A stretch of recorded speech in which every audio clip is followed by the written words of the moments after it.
Ganyan sila. Pinagtatanggol nila yung mga magnanakaw. Samantala yung mga normal na Pilipino nagnanakaw, kinukulong nila. Yung mga magnanakaw na nasa loob ng Senado, hindi nila may kulong kasi merong pera. Kami, huhulihin nila, ikukulong. Ano dapat yan? Tulugan!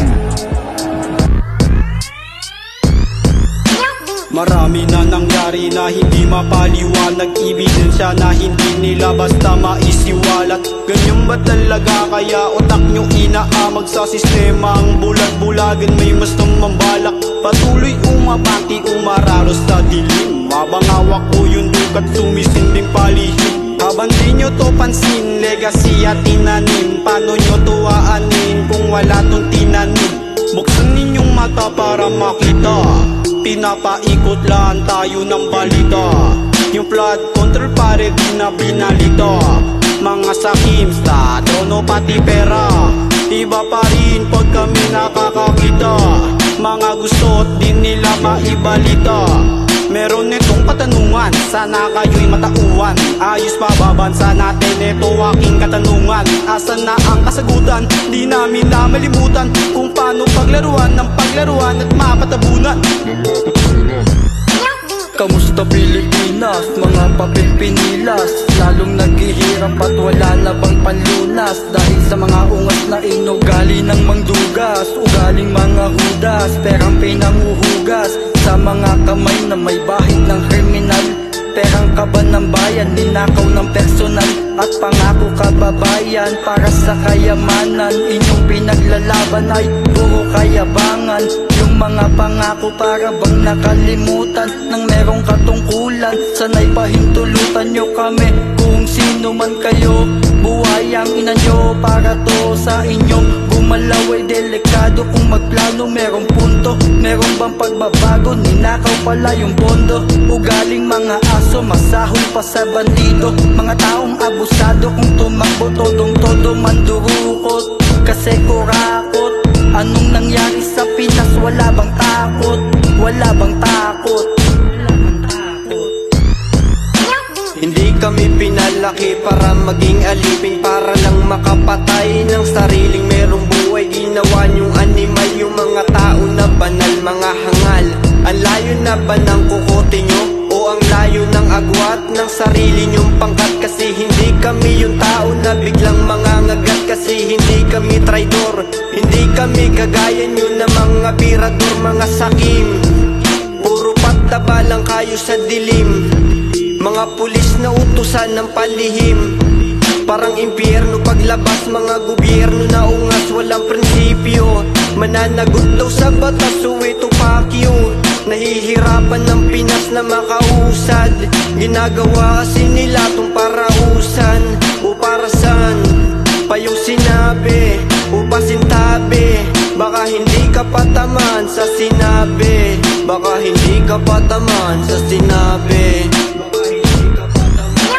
Ito ba talaga ang nakasaad sa blankong papel? Puro na lang kabulaanan ang inyong sinisiwalat. Wala na ba ang katotohanan na dapat naming malaman sa inyo na may batas silbi ng aming katarungan? Kaya malamang na manipula lang tayong lahat na mga buang. Di naman namin ito hinangad na paikutin nyo at paglaruan. Di ko naman kayo nilalahat, yung iba kasi alamin na yan, mapabalita mitki pahayag. Ito ba nangyari sa realidad? Kaya pakikutin pabaligtad ang ating isip at mentalidad. Ito'y sapat na dahilan sa pamamagitan ng kasakiman. Pinagmuka tayong kagamitan, gamit ang pera pinagharian. Kaya lagyan ng pangkalamidad dahil sa inyong pinagagawa. Mga nakatagong mga mukha, punong-puno ng pagdududa. Sa likod ang katahimikan, may lihim na adika. Mga pusong nakakubli sa anino ng pagkasala. Ito ba talaga ang dapat na ininathala? Loko po nakakabahala ang mga tagapamahala.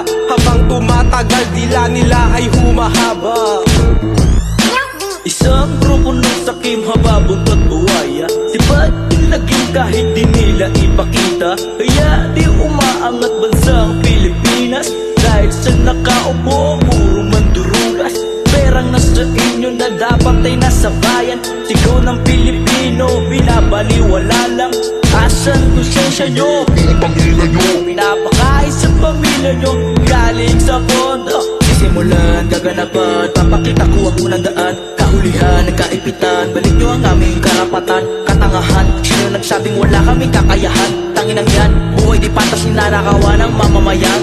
Mahirap na papagod, mayaman humahakot. Naghirap sa dilim, yung nasilaw ang humakot. Kaya dumadami, larong madumi. Mayaman sa gitna, mahirap sa tabi. Kaya di tumutugma pag-asa no ng bayan. Di makita sa Pinas, totoong suportahan.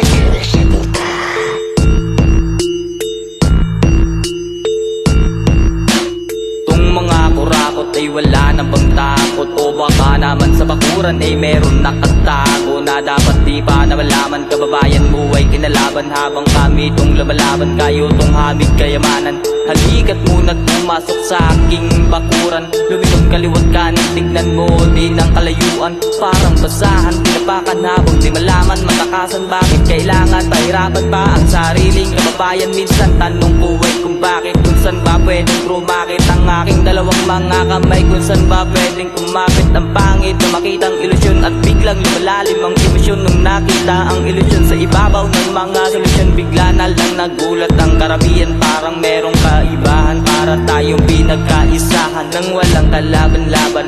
Ano ang gagawin sa pula, asul, dilaw at tatong mga bituin, mga bituin.